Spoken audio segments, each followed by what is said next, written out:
The Indian defense sector, we have seen over the last 10 years or so, more and more Make in India efforts have shown impact. We have seen more and more indigenization. In terms of expenditure, the government expenditure, if we see,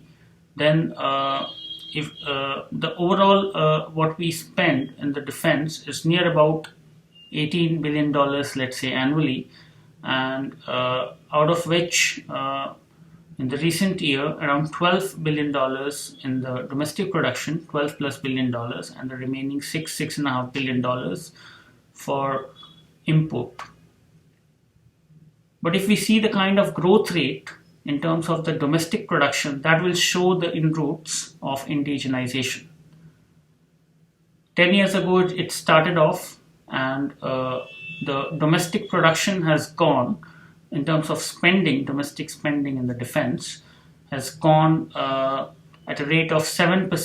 CAGR, YOY growth over the last 10 years. Whereas for the imports, it has grown at around nearly about 1.2%, which is minuscule. So we understand that the focus is more and more on indigenization, Make in India, for the defense production, be Atmanirbhar, self-reliant, and that is happening, and that is happening at a great pace as well. If we look into the kind of attraction or the money pouring in, then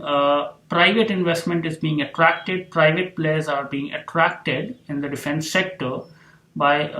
opening up the sector for private production and PPP engagements to deliver on even the critical productions within the defense sector.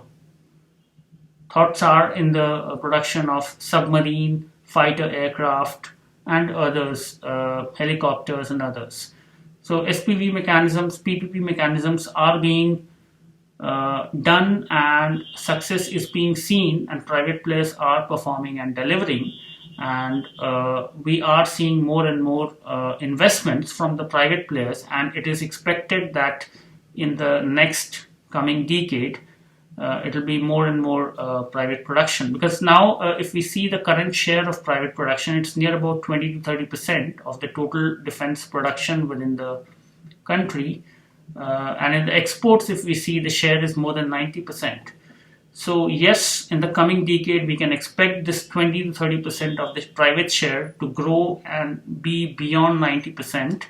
And with that vision, we are moving ahead in terms of the government spending, the budgetary allocation and capex spending in the defense sector, as well as attracting private investments as well in the sector, private players with easier, better private friendly government policies in the sector. And with that vision, I believe we are moving